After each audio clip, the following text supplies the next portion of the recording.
스포일러 많습니다. 욕설 간혹 있습니다. 청취에 주의하시길 바랍니다.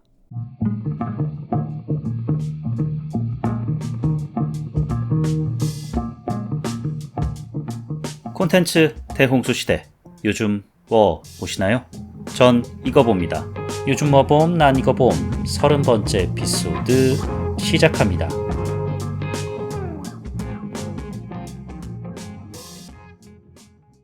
안녕하세요. 요즘 뭐 봄, 난 이거 봄 요봄 난봄 진행자 롤린스입니다. 얼마 전 중국으로 귀환한 팬더 푸바오와 강철원 사육사 간의 이별기를 담은 다큐멘터리 영화 안녕 푸바오가 9월 4일 개봉 이후 평일 박스오피스 1위에 오르기도 하는 등 잔잔한 흥행 바람을 일으키고 있습니다. 많은 분들 기억하실 것 같은데 푸바오가 중국으로 떠나는 날 용인 에버랜드가 정말 대성통곡의 장이 됐잖아요. 사실 고백하건대 저도 처음 그 영상을 봤을 때는 제가 뭘 잘못 알고 있는 줄 알았어요. 푸바오가 한국 체류 시간이 이제 만료돼서 중국으로 떠나는 것이 아니라 푸바오가 어디 많이 아픈가? 내가 모르는 사이에 뭐 죽었나? 뭐 이런 생각을 했었는데 아니었더라고요. 그래서 아니 판다 가는데 뭐 저렇게 울어? 왜 저러지? 싶었는데 생각을 해보니까 JK가 제작한 하모니라는 작품이 있습니다. 나문희 선생이 출연을 하시는데 극 중에 수도꼭지를 틀어놓고 대성통곡하는 장면이 있어요. 그때 제가 1차로 위기감지 경보가 울렸습니다. 그랬는데 어떻게든 참았거든요. 그러다가 마지막 장면에서 재소자들이 스승의 은혜를 뭐 이런저런 이유 때문에 불러요. 그때는 약간 콧방귀를 꼈어요. 야 진짜 가지가지 한다 하면서 혀를 끌끌 찼는데 나문희 선생이 이제 쓱 뒤돌아보시는데 그때 그 표정 보고 제가 안면 저수지 전면 개방했거든요. 나문희 선생의 그 표정은 정말 사기예요, 사기. 그거 보고 누가 안 울어. 역시 사나이 울리는 JK다. 이 회사는 대한민국 국민을 울릴 줄 안다 라고 생각하면서 막 꺼이꺼이 울었거든요. 제가 영화 보면서 두 번째로 많이 울었던 작품인데 세 번째는 타이타닉이었고요. 그럼 제가 가장 많이 울었던 영화는 뭐냐? 제가 이 영화 덕에 알았습니다. 사람이 목 놓아 울게 되면 먼저 기도가 막히고 그로 인해서 호흡이 가빠지고 나중에는 꺽꺽댄다는 것을. 그래서 그 꺽꺽댄 걸 풀려고 가슴을 자꾸 주먹으로 친다는 걸 이 영화 덕에 알았어요. 그 영화가 뭐냐? 바로 최민식, 장백지 배우 주연의 파이란입니다. 포스터 문구가 교과서에도 실릴 만큼 아주 유명한 문장이죠. 세상은 날 삼류라 하고 이 여자는 날 사랑이라 한다.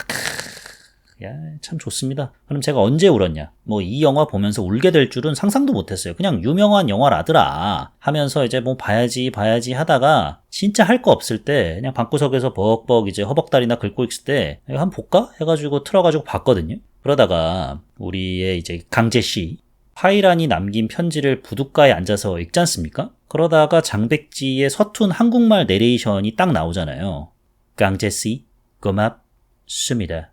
당신이 나를 챙겨줬습니다. 할 때 와 그냥 내가 강제씨고 강제씨가 나다 하면서 화면을 일시정지 누르고요. 제가 꺼이꺼이 울었던 기억이 납니다. 욕하면서 울었어요. 아이씨 뭐 이러면 안 되는 거 아니야? 뭐 이러면서 막 울었어요.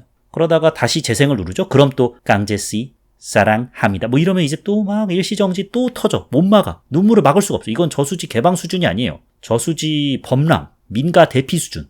발리에서 생긴 일 보시면 박예진이랑 결혼하게 된 조인성이 결혼 전에 하지원이랑 막 통화하잖아요. 그때 막 울음 참아가면서 입에 주먹 넣어가고 막 거의 그 수준이었어요, 제가. 아, 진짜 많이 울었던 기억이 나는데 갑자기 제가 이런 얘기를 왜 하냐. 제가 하모니나 파이란 보면서 울었던 거나 푸바오와 이별하면서 푸바오 팬들이 울었던 거나 똑같은 거다. 아니 나문희 선생님 뭐 건강하시잖아요. 왕성히 활동 중이시고 푸바오에게 감동과 위안을 얻었다면 이별할 때 울 수 있죠. 그럴 수 있습니다. 예, 이렇게 생각하니까 이해가 되더라고요. 과연 안녕 할부지의 최종 흥행 스코어는 푸바오 팬들의 응원에 힘입어 몇만을 기록하게 될지 그 귀추를 주목하면서 오프닝은 여기까지 하도록 하고요. 그럼 요즘 뭐 봄, 난 이거 봄, 요봄 난 봄 30번째 에피소드 난 이거 봄 한국이 싫어서 시작합니다. 한국이 싫어서는 2015년에 출판된 기자 출신 장강명 작가의 동명 소설을 원작으로 제작된 영화입니다. 제목이 참 강렬하잖아요. 한국이 싫어서. 싫으면 시집가 그럼 과 같은 젊은 것들이 말이야 편하고 안락하게 살아서 고생할 용기도 없고 말이야 나 때는 말이야 먹 같은 사장들도 경험해보고 그랬어. 그래야 엄마 성장도 하고 말이야 이 자식들이 그 덕분에 무려 3대1 야 너네 들어봤냐? 내가 3대1의 경쟁률을 뚫고 회사에 들어갔다는 거 아니야. 그래서 내가 지금 서윗한 영포티로 살고 있잖아. 아프니까 청춘 아니냐? 같은 반응을 이끌어내기도 했고 한편으론 공감을 불러내서 화제가 됐던 책으로 기억을 합니다. 그래서 제가 읽어봤어요. 기억하시죠? 저는 평소 관심 없던 분야라도 만약에 뭐 화제를 일으키고 있다더라, 센세이션을 일으키고 있다더라 라고 하면 일단 찍먹은 해봅니다.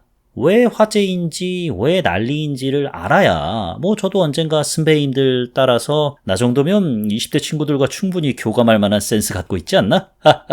나의 아저씨 이선균이랑 내가 좀 비슷하잖아. 응? 같은 서윗한 영포티가 되지 않겠습니까? 존경하고요, 그분들. 그래서 읽어봤는데 기자 출신 작가라 그런지 차가운 듯 서늘한 하지만 폐부를 중간중간에 찌르는 문체가 기억에 남습니다.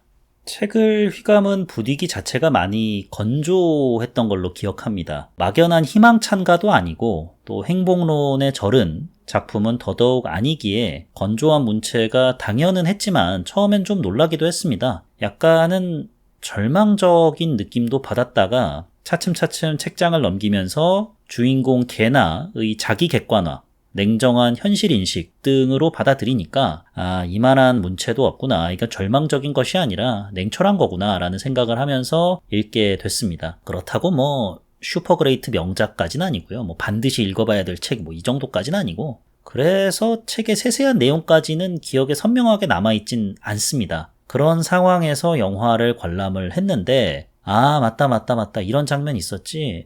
이 설정은 바뀌었네? 원래는 호주 가는 거 아니었나? 근데 왜 뉴질랜드로 갔지? 약간 이런 정도? 자세한 이야기는 나중에 하기로 하고요. 한여름의 판타지아를 연출했던 장건재 감독이 한국이 싫어서의 연출과 각본을 맡았습니다. 이 영화의 주연, 주게나 역을 맡은 고하성 배우가 처음 각본을 받았을 때 35고라고 적혀 있었다고 해요. 35번이나 수정을 했다는 건데 초고는 비교적 빠른 시일인 책이 2015년에 나왔으니까 판권을 사가지고 2016년에 완성이 됐다고 합니다. 장건재 감독의 인터뷰를 찾아보니까 한국이 싫어서는 원래 아주 작은 영화로 출발했다고 합니다. 그런데 원작 속에서는 게나가 호주에서 생활하는 이야기가 워낙 많이 다뤄져 있다 보니까 해외 로케이션을 가야 되잖아요. 그래서 규모가 좀 커져가지고 새로운 제작 방식을 찾아 나섰다고 합니다. 아무래도 투자 관련 문제겠죠. 2022년까지 계속해서 뭐 펀드니 투자니 문의를 해봤는데 번번이 떨어졌대요. 35고라고 각본에 써 있었던 거는 영화 한국이 싫어서를 제작하기 위한 35가지 방법이나 마찬가지다라고 얘기를 하더라고요. 그러다가 2022년 들어서 다 떨어지니까 나 못해 하면서 포기한다고 제작사한테 선언도 했다고 합니다. 인적 자원이 생각보다 너무 오래 들어가니까 포기하는 것도 하나의 방법이라 생각했다라고 합니다. 그때 마침 고하성 배우가 함께하고 싶다라는 회신을 주어서 타이밍 좋게 그때부터 투자가 싹싹싹 좀 이루어졌다고 합니다. 같이 인터뷰에 임했던 한국이 싫어서 제작사 모쿠 슈라 기무리 대표 말이 한국이 싫어서의 시나리오를 보면 상업영화와 독립영화 그 사이 어디쯤에 있다. 실제로 영화를 보면 좀 그런 느낌이 듭니다. 상업영화 같기도 하면서도 이런 부분은 제작비의 한계가 뚜렷이 느껴지는데 싶은 부분도 있고 상업영화로서 갖춰야 될 어떤 당연한 장치랄까요? 이런 거를 포기하면서까지 메시지를 살리고 싶어하는 창작자의 의지 이런 것들이 느껴지는 부분들이 있어서 확실히 그 사이 어디쯤에 있다는 말이 무엇인지 영화를 보시면 느끼실 수 있을 텐데요. 이러다 보니까 기무리 대표 말이 아마도 제작 지원과 투자를 판단하는 사람들 입장에서 우리 프로젝트가 어중간해 보였을 것 같다. 그래서 상황에 맞춰서 부지런히 시나리오를 바꿨다. 영화진흥위원회에 지원을 했는데 우리가 선택됐다는 소식을 들었다. 거기에 힘을 얻어 투자를 연결하기 시작했다. 라고 인터뷰에서 밝혔습니다.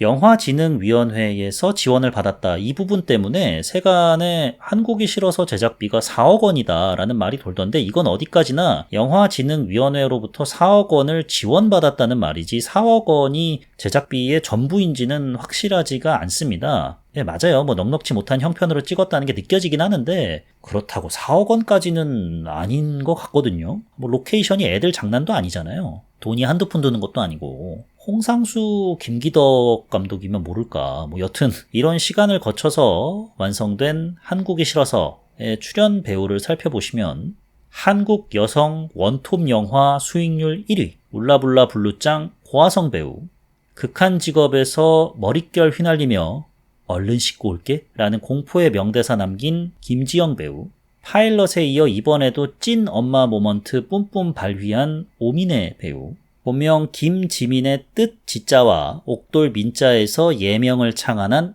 김뜻돌 배우, 본업은 가수시라고 하네요. 제가 음악을 잘 몰라서 처음 뵌 분인데 근데 오민혜 배우랑 정말 닮았어요. 특히 뉴질랜드에 가 있는 고아성 배우가 맡은 개나와 한국 가족이 스카이프 통화하는 장면이 있는데 오민혜 배우랑 김뜻돌 배우가 나란히 앉아 있거든요. 그런데 친모녀라고 해도 될 정도로 싱크로율이 대단히 높습니다. 그래서 오히려 고아성 배우 얼굴이 좀 튀어요. 고아성 배우는 아빠를 많이 닮았나 보다. 정확하게는 주게나는 아빠를 많이 닮았나 보다라는 생각이 들 정도로 김뜻돌 배우와 오민혜 배우의 싱크로율이 대단히 높았습니다. 그리고 엔딩 크레딧을 보니까 이름이 영문 표기로도 나와요. 고아성 하면 밑에 이제 커와성 뭐 이렇게 나오는데 김뜻돌 배우는 영문 표기명이 Meaningful Stone이더라고요. 되게 인상적이었습니다. 이 외에도 정일랑 배우, 권모술수 주종혁 배우, 김우겸 배우 등이 출연합니다. 그럼 한국이 싫어서의 줄거리 요약 시작해 보도록 하겠습니다. 영화는 고아성 배우가 맡은 주인공 주게나의 한국을 떠나기로 결심한 이유를 설명하는 내레이션으로 시작을 합니다. 내레이션의 내용인즉슨 여기서는 미래가 없다. 성장하지 못하는 내 자신, 쳇바퀴처럼 굴러가는 인생 속에 나는 없다. 한국에서 태어났다고 꼭 한국을 좋아해야만 하는가? 등인데 여기서 벗어나려면, 이러한 현실에서 벗어나려면 한국을 떠나야 한다. 떠나는 이유? 2마디로 줄이면 한국이 싫어서, 3마디로 줄이면 여기서는 못 살겠어서.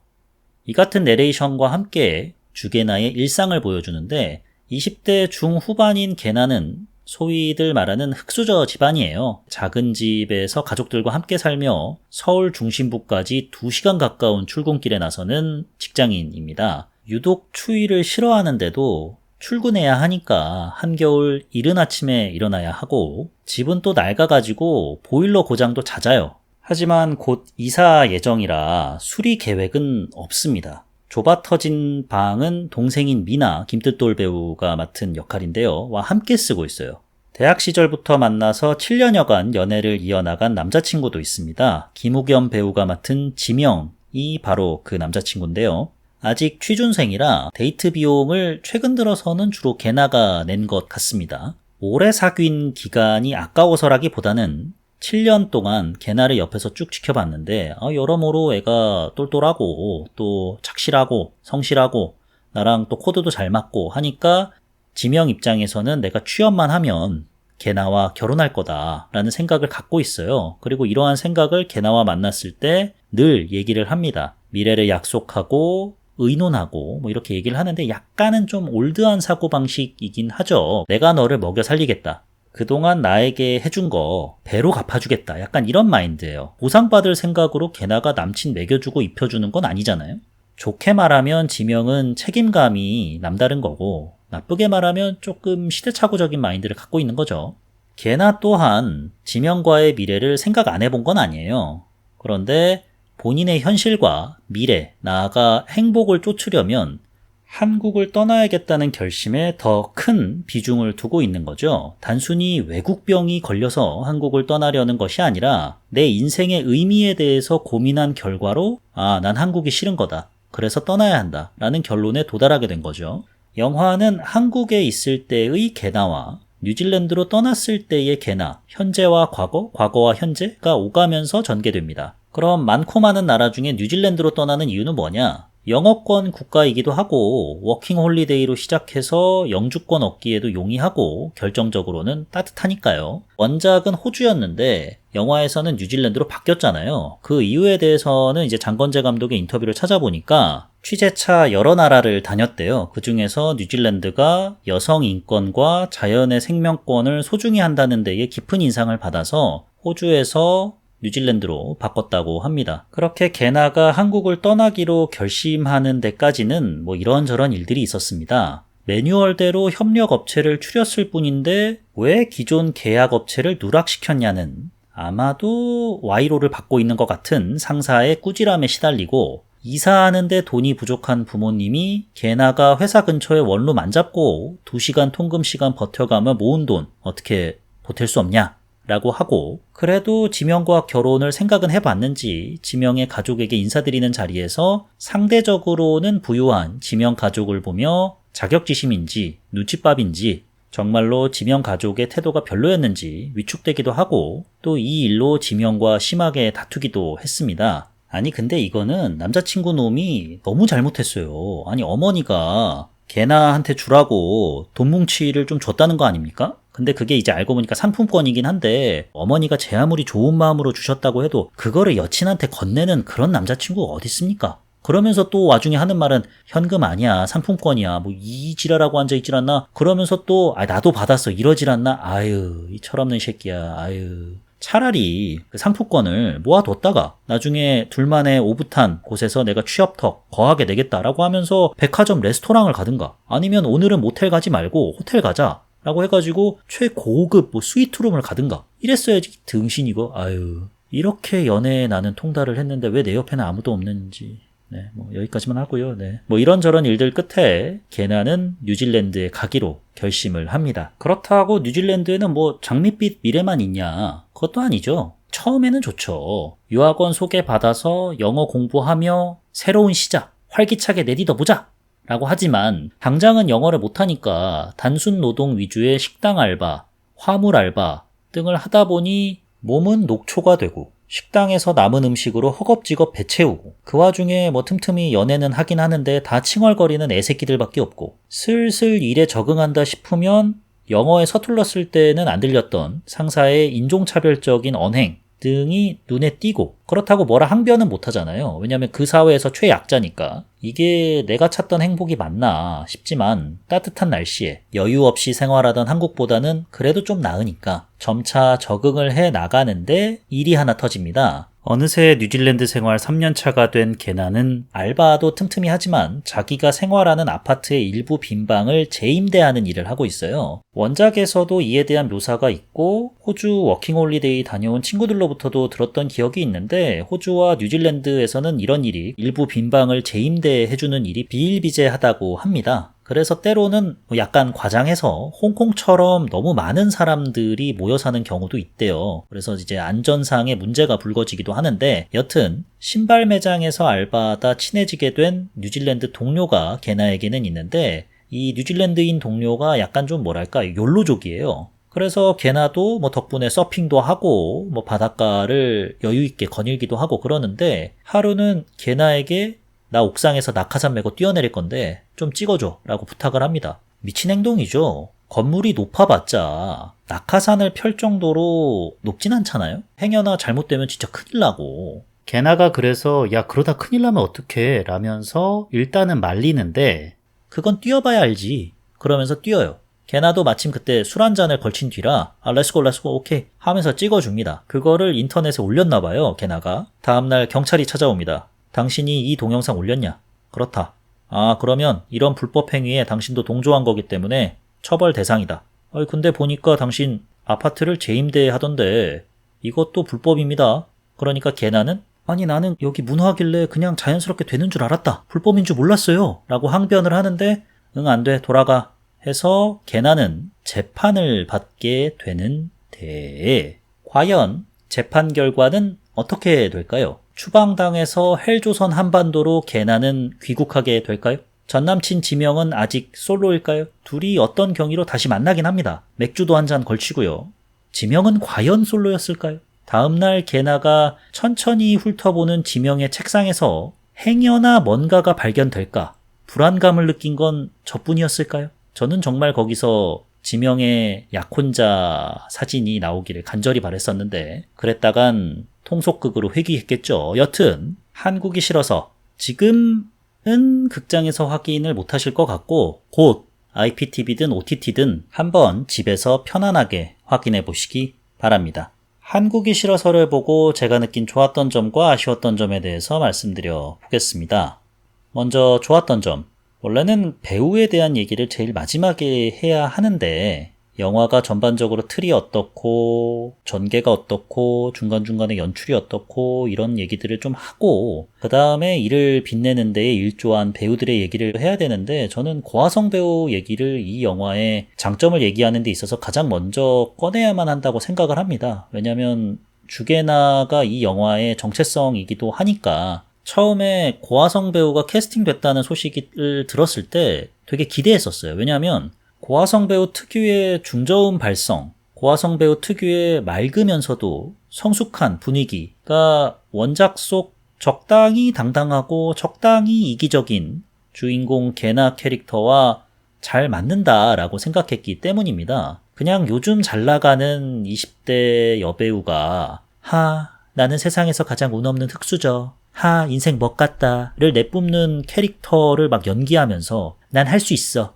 뉴질랜드에서 난 제2의 인생을 꿈꾸는 거야. 뭐 이런 식의 연기를 억지로 하는 것보다는 어느 정도 경력 있는 배우가 나름 그 짬에서 나오는 바이브로 게나를 연기하는 것이 더 좋을 거라고 저는 생각을 했거든요. 근데 사실 지명도가 높고 연기 경력도 그만큼 쌓인 20대 여배우가 세상에 어디 있습니까? 고화성 배우가 20대는 아니죠. 30대긴 합니다만 30대 초반이긴 합니다만 뭐 지금이나 뭐 옛날이나 외모 변화가 큰 차이가 없잖아요. 극 중에 게나 나이가 20대 후반에서 30대 초반까지니까 고화성 배우의 실제 나이와도 큰 차이가 안 나고 야 정말 이제 고화성 배우만한 인물이 없다. 캐스팅을 참 잘했다라는 생각을 했습니다.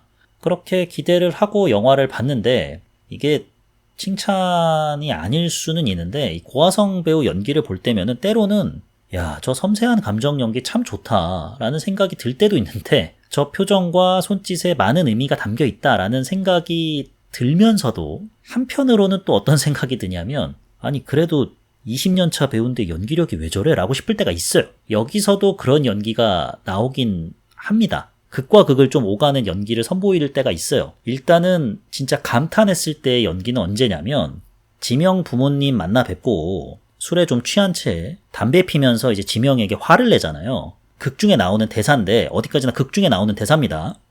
야 그리고 니네 누나는 무슨 씨발 유아교육을 대학원까지 가서 쳐듣고 앉아있냐? 다시금 말씀드리지만 극 중에 나온 대사입니다. 제가 조금 뺐으면 뺐지 절대로 살을 더 붙이지 않았어요. 야발 진짜로 나오고요. 근데 그 대사가 게나가 갖고 있는 뭐 자격지심, 주눅든 거, 눈치 혹은 정말로 그 지명 부모님의 약간은 게나를 내려보는 듯한 태도에 대한 울분 이런 것들이 다 담겨있는 일갈이었습니다. 그래서 참 찰지다. 대사 맛이 좋다.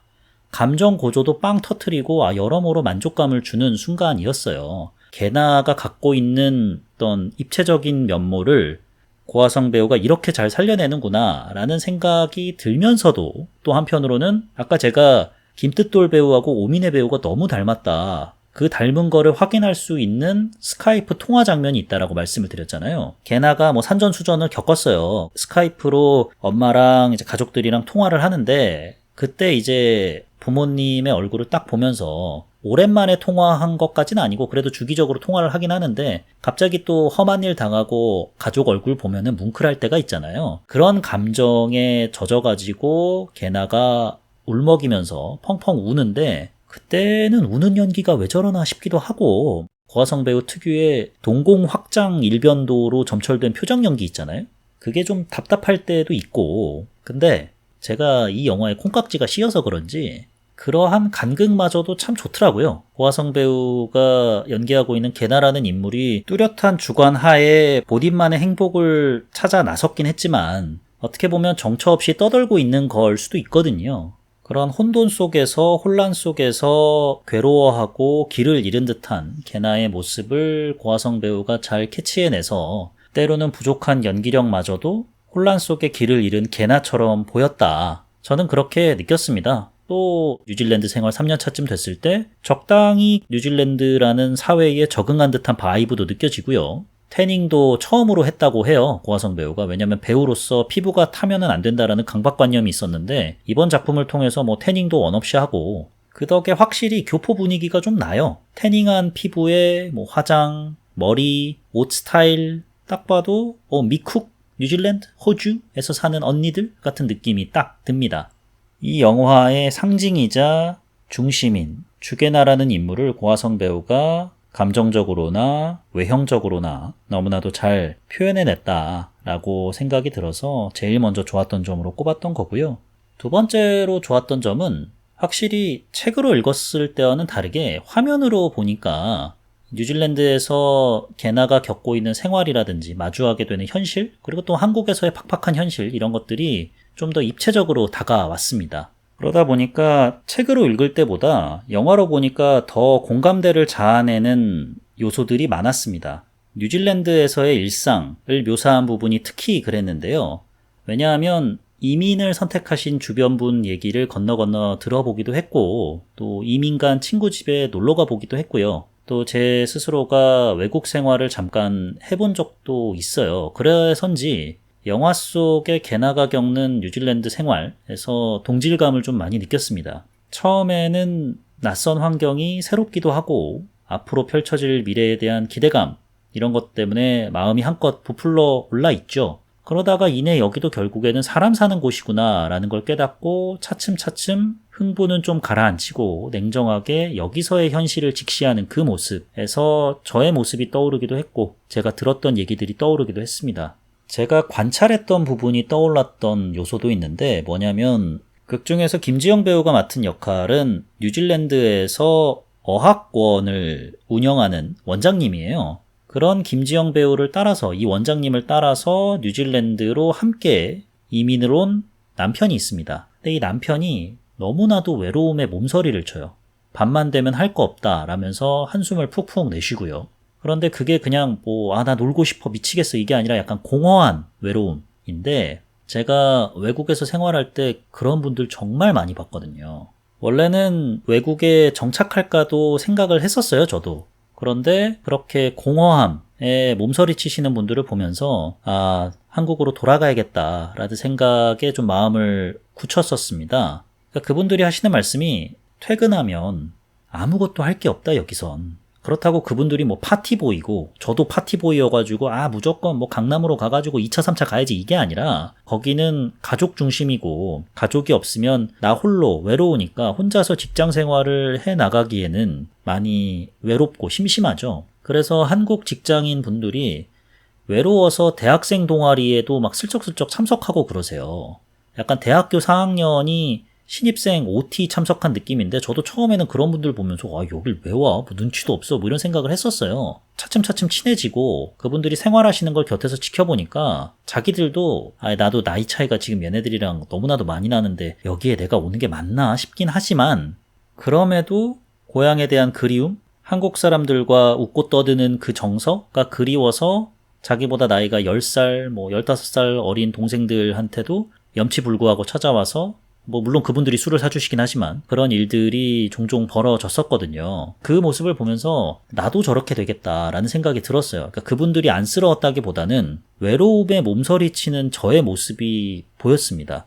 이것만이 한국으로 돌아오는 결정적 이유는 아니었습니다만 그중 하나였던 거는 분명해요. 취업 문제라든지 비자 문제라든지 기타 다른 이유들도 있었긴 합니다만 근데 저는 걔나처럼 그렇게 부딪혀보지는 않았던 것 같습니다. 그래서 변명일 수도 있어요. 야 임마 외국에 갔으면 외국 문화에 맞춰서 네가 거기에 적응을 할 생각을 했어야지 임마 라고 하시면 제가 드릴 말씀이 없습니다. 하지만 후회는 안 합니다. 저의 한국으로 돌아온 결정에 대해서. 그럼에도 김지영 남편이 여긴 진짜 할 게 없어요 하면서 초점 잃은 눈으로 하늘을 바라볼 때 그 표정과 그 대사와 그 모습이 여러모로 좀 와닿더라고요. 책으로 읽었을 때는 맞지 그렇지 맞아 이랬었어 이런 분위기 나 뭔 줄 알아 싶었는데 화면으로 구성되니까 확실히 입체적이라는 느낌이 들었고요. 그러다 보니까 약간 좀 뜬금없게 삽입된 장면도 있어요. 전체적인 맥락으로 보면 갑자기 저게 왜 나와? 근데 공감은 되고, 이거는 뭐 아쉬웠던 점에서 얘기하도록 하고요. 그 다음에 좋았던 점은 이 영화에서는 행복에 대한 저마다의 정의가 나옵니다. 걔나도 걔나 나름대로의 정의를 갖고 있어요.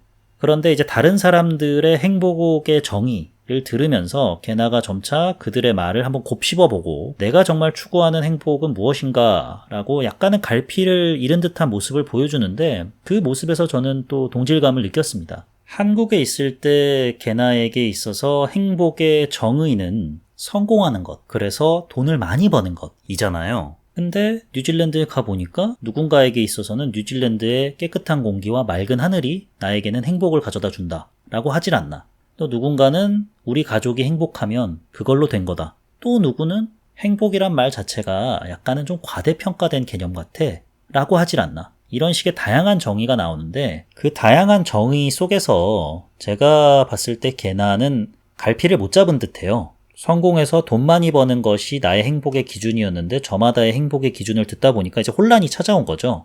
이러한 혼란은 아마 세대를 막론하고 한 번쯤은 다 경험해봤을 감정이고 특히 젊은 세대에게 있어서는 뭐 매일매일이 이런 혼란의 연속일 수도 있겠죠. 저 또한 이런 혼란에서 자유롭다라고 볼 수가 없어서 동질감을 느끼면서 아 나도 갈피를 못 잡았던 때가 있지. 잠깐만 지금도 내가 못 잡고 있는 거 아닌가? 라는 생각을 하게 됐습니다. 그러다가 결말 부분이 참 인상적으로 다가왔어요. 원작과는 약간 다른 결말인데 원작에서는 걔나가 호주의 영주권인가요? 시민권인가요? 그걸 따면서 끝이 나죠.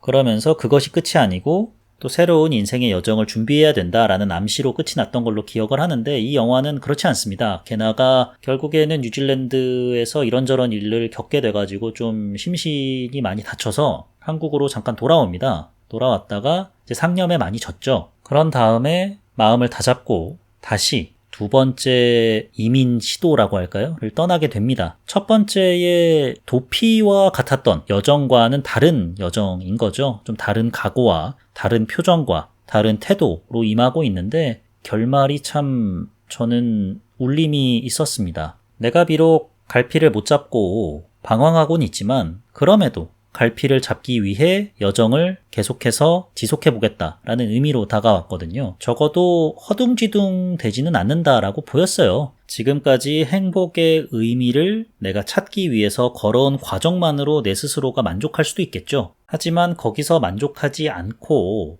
나는 답을 아직 못 찾은 것 같아. 답을 찾기 위해서 떠나겠어. 그 과정에서 길을 잃고 헤맬 수도 있겠지. 하지만 나아가는 것이 현실에 안주하고 머무르는 것보다는 훨씬 더 나으니까 라는 걔나의 자기주도적인 면모를 보면서 나름의 상념에 젖었습니다. 결국에는 이 영화는 내가 걸어온 길과 내가 지금 현재 서 있는 곳 그리고 내가 지금 바라보고 있는 방향에 따라서 평가가 극명하게 갈릴 겁니다. 저는 여러모로 공감이 많이 됐습니다. 일부 에피소드들은 제 얘기 같다는 생각도 했고요. 하지만 어떤 분들에게는 철없는 얘기처럼 읽히실 수도 있을 것 같아요. 또 한국에서의 모습과 뉴질랜드에서의 모습을 교차 편집으로 보여준다고 말씀을 드렸잖아요. 그러다 보니까 한국 생활도 야 적응하려면 적응해서 살 수 있어 라는 식의 여지를 좀 남겨줍니다. 뉴질랜드에서의 생활이 마냥 좋은 것만도 아니고요. 마냥 희망찬가의 영화는 아닙니다. 그러다 보니까 걔나는 그렇다 치는데 걔나에 공감하는 나는 내가 좀 유별난가? 라는 생각도 하게 만들더라고요.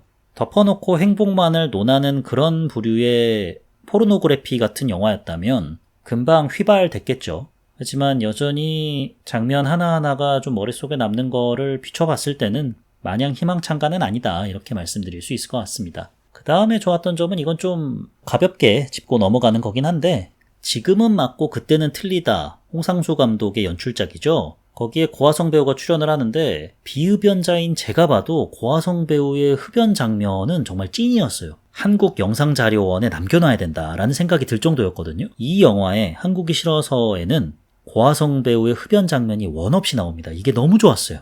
단순히 고화성 배우가 정말로 진짜 찐 흡연자의 바이브를 뽐내기 때문에 너무 좋았다. 이거는 너무 유치한 발상이고 흡연 장면마다 저마다의 의미가 담겨 있습니다. 절대로 그냥 단순히 담배를 어떤 유희거리로 삼아서 입이 심심하니까 피는 장면은 없습니다. 폼 잡으면서 인생 힘들다, 워홀 힘들다, 뉴질랜드 생활 힘들다 이런 1차원적 묘사 이런 게 안 나옵니다. 흡연 장면이 나올 때마다 게나의 어떤 인생에 있어서 중요한 변곡점들이 생겨요. 예를 들어서 앞서 이제 지명과 대판 싸웠을 때 그때도 일단 흡연을 하면서 본인의 화를 추스리는 그런 설정이기도 하고, 그 다음에 김지영 남편이 진짜 여긴 할 게 없어요 라고 할 때도 게나와 담배를 한 모금 피면서 그런 대사를 내뱉기도 하고요. 동생에게 옥상에서 게나가 담배를 피면서 뉴질랜드 같이 갈래? 라고 권유를 하기도 하고요.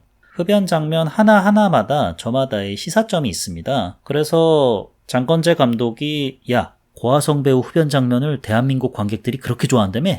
그냥 팬서비스 차원으로 집어넣자. 이게 아니라 처음에는 솔직히 제가 아직 철이 없어서 그런지 고화성 배우 담배 피는 장면 나온다 라는 생각이 들었는데, 자세히 그 대사를 들어보고 그 상황과 전후 맥락을 고려를 해보면 참 저때 담배 하나 땡기겠다라는 생각이 들더라고요. 비흡연자임에도 불구하고. 혹은 담배를 필 때 나누는 대화들, 별거 아닌 대화인데 뼈가 담겨있는 한마디 한마디가 녹아있잖아요. 왜 대한민국은 학연, 지연, 혈연, 그리고 흡연이다라는 말이 있지 않습니까? 흡연을 할 때 나누는 스몰 토크에 정말 진또배기가 담겨있다. 이런 정서가 이 영화에는 좀 녹아있습니다. 그냥 단순하게 정말 고화성 배우의 흡연 장면을 때려 넣을 거였다면 뉴질랜드인 친구랑 해변가 거닐고 우쿨렐레 베란다에서 칠 때 입에 담배 딱 하나 물고 좋잖아요, 그러면. 그리고 뭐 동생 친구들이랑 클럽 앞에서 대기할 때 그럴 때 담배 딱 하나 같이 꼬나 물고 있으면 되잖아요. 근데 그럴 때는 절대 안 나와요. 당연히 담배를 필 것 같은 순간엔 안 나오고, 확실히 중요한 분기점마다 흡연 장면이 큰 역할을 좀 차지한다. 그래서 만약에 이 영화를 다시 볼 일이 생긴다면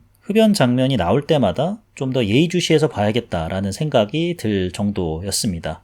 여기까지가 한국이 싫어서를 보면서 느꼈던 좋았던 점이고요. 이 영화를 보며 아쉬웠던 점에 대해서 말씀드려 보도록 하겠습니다. 가장 큰 아쉬웠던 점은 결국엔 교차 편집이 이 영화를 마치 사례 모음집처럼 느껴지게 만드는 부분이 있어요. 한국에서 있었던 일이 나오고 그 다음에 뉴질랜드로 넘어가고 다시 한국으로 돌아오고 다시 뉴질랜드로 넘어가는데 퐁당퐁당 이어지는 한국 서사와 뉴질랜드 서사의 시간차가 좀 커요. 한국에서의 있었던 일은 계속된 연장선으로 볼 수 있겠지만 뉴질랜드에서의 벌어지는 일은 갑자기 3년이 지났다고 나옵니다. 아니 그 전까지는 이제 막 뉴질랜드에 정착해가지고 알바 생활하는 게나를 보여줬는데 훌쩍 3년이 지나버리네 라는 생각이 드는데, 그 다음에 벌어지는 일들이 그에 맞춰가지고 게나에게 벌어질 법한 뉴질랜드의 생활상이에요. 가이드북 같달까요? 내가 호주의 워킹홀리데이를 떠나게 된다면, 혹은 지금까지 한 번도 가본 적이 없는 외국 땅에 이민을 가게 된다면 거기서 내가 마주하게 될 일들을 좀 모아놓은 것 같은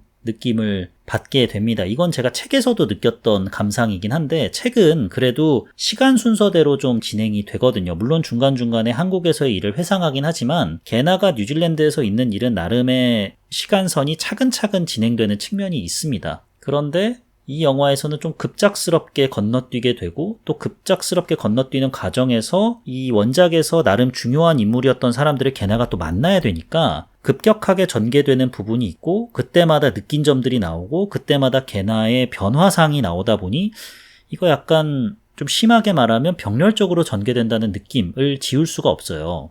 이래놓고 영화를 끝나고 다 보면 결국에는 이야기가 처음에는 산발적으로 퍼져 있다가 그것들이 다 모여가지고 하나의 그림을 완성해 나가는 전개구나 라는 느낌을 받긴 하지만, 보는 내내 좀 따로 논다라는 느낌을 좀 지울 수는 없습니다. 그러다 보니 극적인 요소가 부족하고 상업적인 재미 또한 좀 약하고 중간중간에 이해가 안 되는 부분들도 나오게 됩니다. 가장 이해가 안 되는 부분이라고 한다면, 게나가 인도네시아 남자친구를 사귀게 되잖아요. 그런데 그 인도네시아 남자친구가 알고 보니 인도네시아 부잣집의 아들이었고, 자기는 여기서 이제 학업을 마친 뒤에 인도네시아로 돌아가서 아버지의 지원을 받아서 자기만의 사업을 꾸려보려고 한다. 그런데 이 남자친구가 게나를 많이 좋아하니까 너도 나랑 같이 가지 않겠냐 라고 권유를 하는데, 게나가 약간 망설이죠. 그거 지금 나한테 비즈니스 파트너로서 제안을 하는 거야? 아니면 그냥 여자친구니까 청혼 비스무리한 거야? 라고 하니까 겸사겸사지 라고 얘기를 하면서 그 남자친구가 나름의 팩트 폭격을 하죠.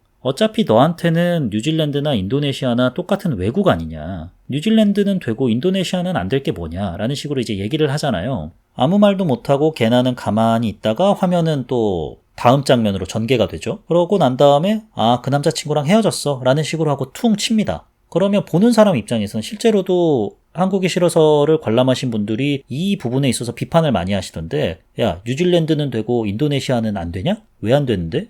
뭐야 쟤?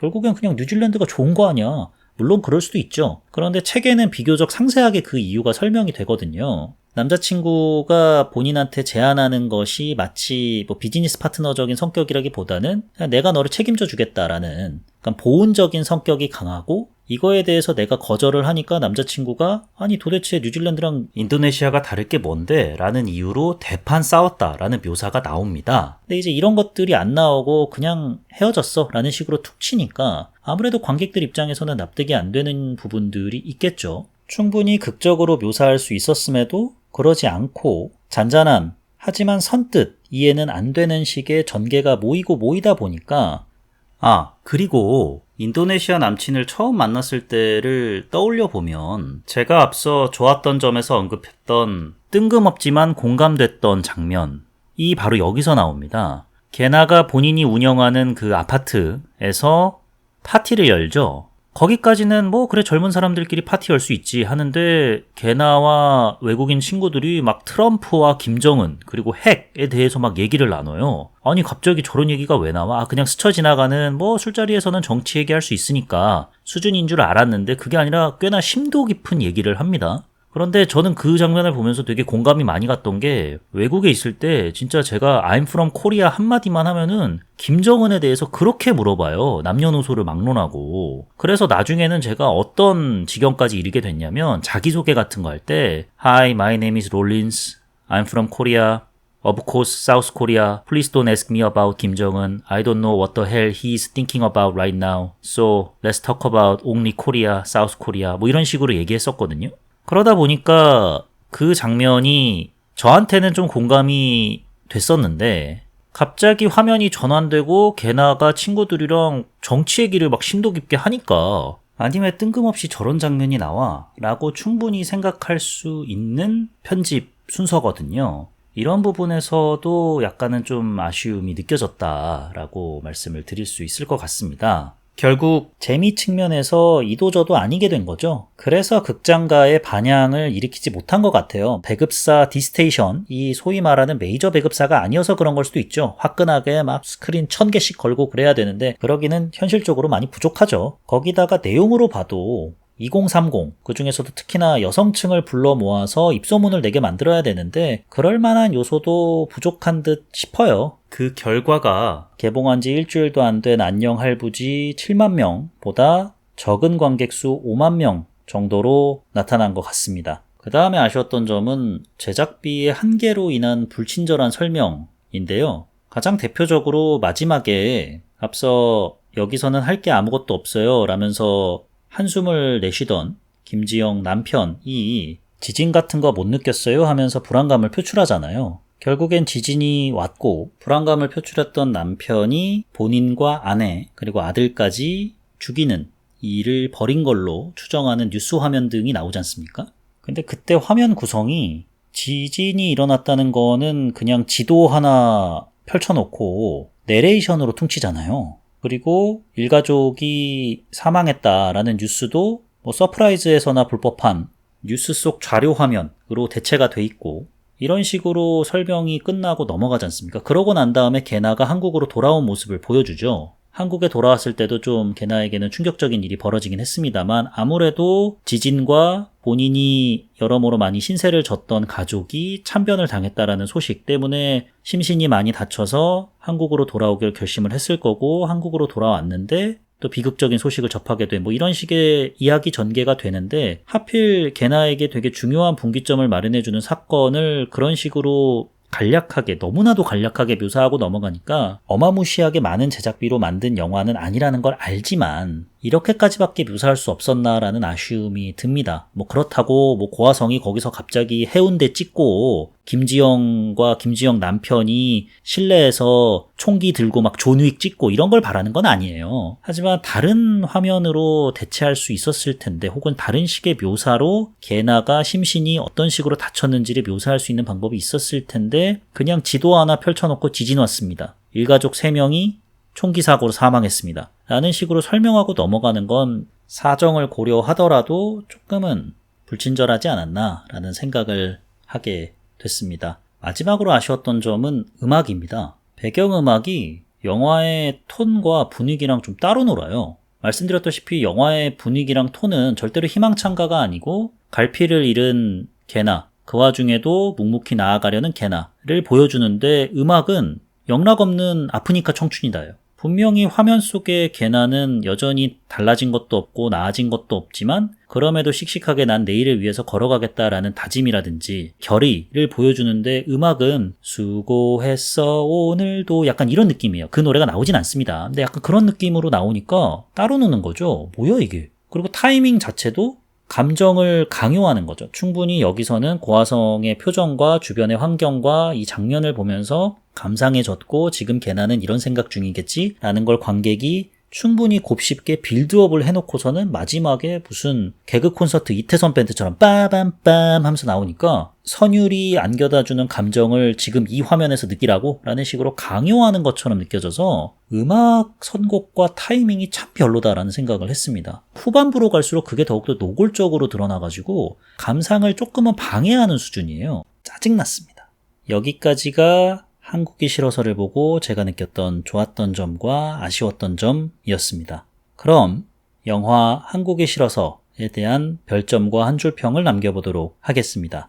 영화 한국이 싫어서에 대한 제 별점은 3.5, 볼만한데?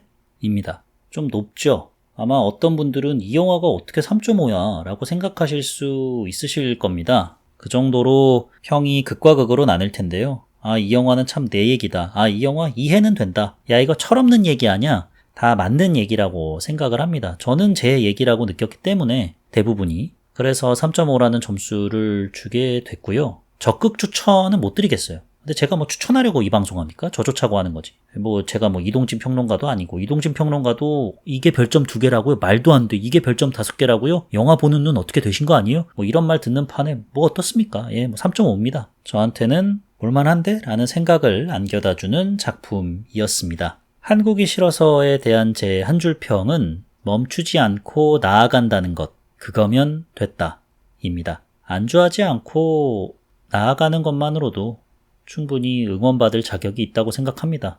저 좀 응원 많이 해주시고요. 응원의 댓글과 격려의 메일 많이 보내주시면 감사하겠습니다. 메일 보내주실 주소는 moviequizbang moviequizbang@gmail.com입니다.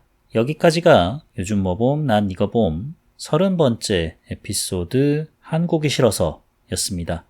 어떻게 들으셨나요? 요봄 난봄이 싫어서 라는 댓글도 환영하니까요. 적극적으로 피드백 남겨주시면 고칠 수 있도록 노력해보겠습니다. 다음 에피소드는 팀버튼 감독의 비틀주스입니다. 36년 만의 속편이죠. 북미에서는 예상을 아득히 뛰어넘는 흥행 수익을 거둘 것이다 라는 평이 지배적이던데, 한국에서는 그만한 성적을 거두지는 못하는 것 같아요. 그 이유는 무엇인지 한번 관람을 하고 다음 에피소드에서 여러분과 얘기를 나눠보도록 하겠습니다. 근데 팀버튼 감독 입장에서는 이 영화 망해도 상관없을 겁니다. 왜냐면 덕분에 지구 역사상 최고의 미녀, 현존하는 아프로디테, 모니카 벨루치를 얻었지 않습니까? 모니카 벨루치랑 사귄다는 것, 그거면 됐다. 팀버튼 감독은 이런 입장이지 않을까 싶은데, 어디 한번 얼마나 좋아 죽는지 영화를 보고 여러분께 말씀드리겠습니다. 지금까지 저는 요즘 뭐 봄, 난 이거 봄, 요봄 난 봄의 진행자 롤린스였고요. 들어주셔서 대단히 감사합니다.